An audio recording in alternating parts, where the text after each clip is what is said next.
Sometimes what will happen is we get triggered and we go outside of our window of tolerance, which means it's really hard for us to get back to that kind of optimal middle zone where we want to be. So again, through therapy, what we're looking at is actually how can we sort of slowly build your capacity to oscillate through that space? How can we create safe ways for you to feel angry or safe ways for you to feel sadness? And how can we slowly over time expand that window of tolerance? So make that sort of comfort zone that you have a little bit bigger so that we can cope with stress better. Again, when we have trauma, what we see is that window shrinks. So that's another way of describing it.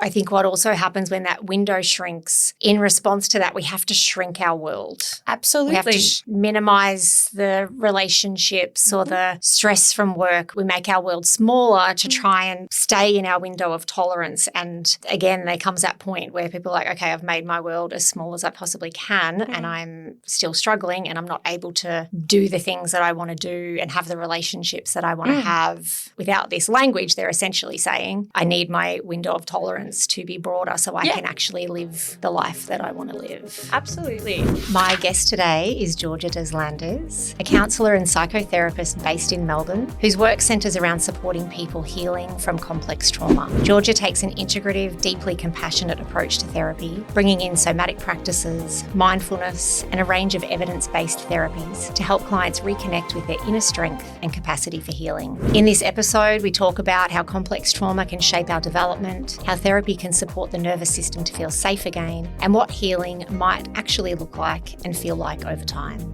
You're listening to The Right Therapist, where we demystify therapy.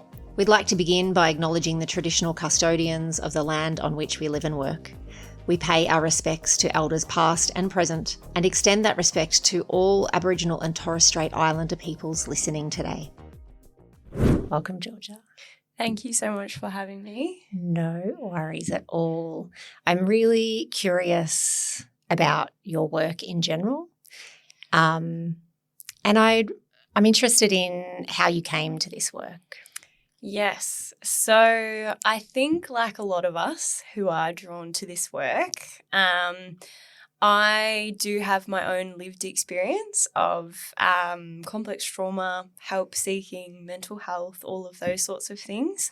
And I was very, very fortunate through that sort of process to encounter some amazing people and some amazing therapists who honestly changed my life. And in some ways, it's not that I feel like I have a duty to do that for others, but more it's just such a beautiful, privileged space to work in. And in some ways, it feels a bit like the passing of the baton. Do you know what I mean? It's this beautiful kind of connected process. So other than that, I've always been very, very interested in people, in what makes us who we are, and I guess the mechanisms of our experience. So yeah, I'm so lucky to do the work that I do, and I absolutely love it.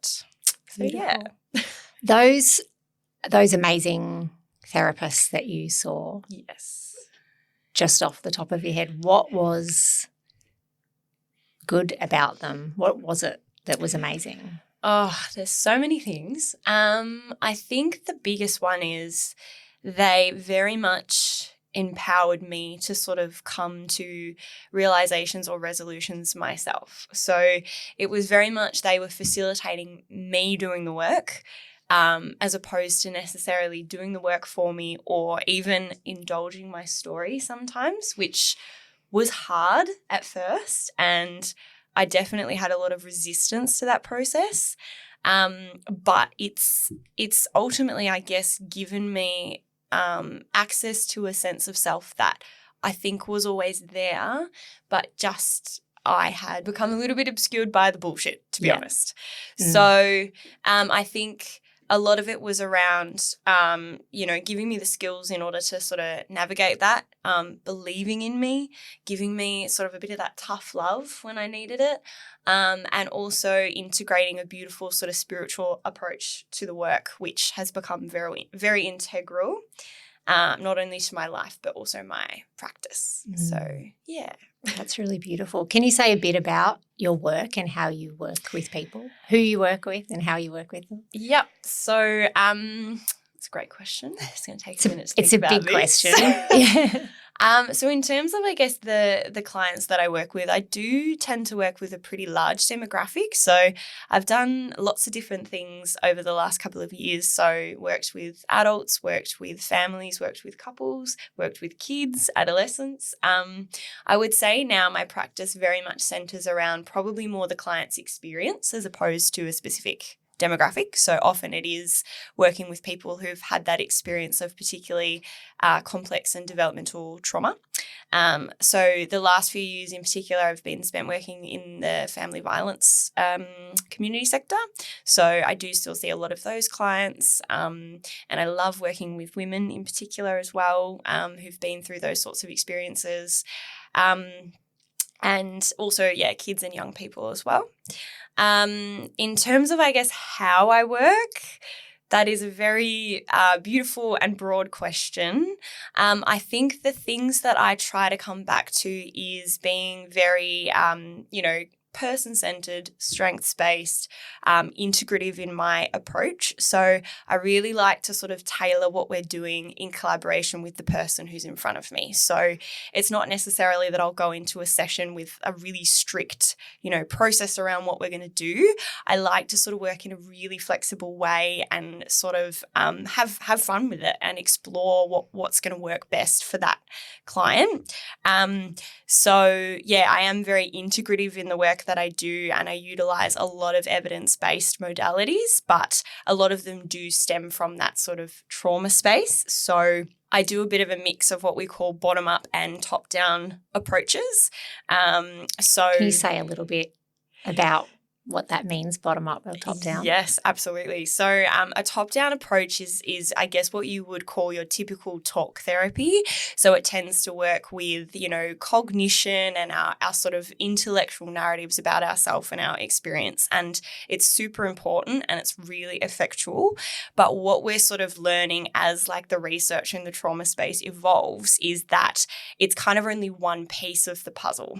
And often what will happen is when we don't include, I guess, the body and the visceral experience of what that person has been through, that experience will tend to override any kind of intellectual understanding we might have. So, for example, I've got a lot of clients who'll say, like, I know logically it wasn't my fault. I know that like up here, but in my heart, there's just this part of me that still feels that. So I'm left with this imprint, or this somatic echo is a word we would use to describe that, which is almost that sort of visceral emotion or activation that's happened in the body as a result of the trauma. So that is why when we work with kind of both of those things, so that top-down and bottom-up approach, it tends to kind of be the most effective in that we're sort of looking at it in a really holistic way. So just to be a little bit more specific as well, so with those bottom-up approaches, what that essentially means is we're working very much with the nervous system, the autonomic nervous system, and the body. And the way that looks can be very different, but there's lots of different ways to integrate those sorts of approaches. So I think particularly for me, the things that I come back to in my practice are a beautiful therapy called somatic experiencing, which was pioneered by Dan Siegel, who is a beautiful figure in the somatic trauma space.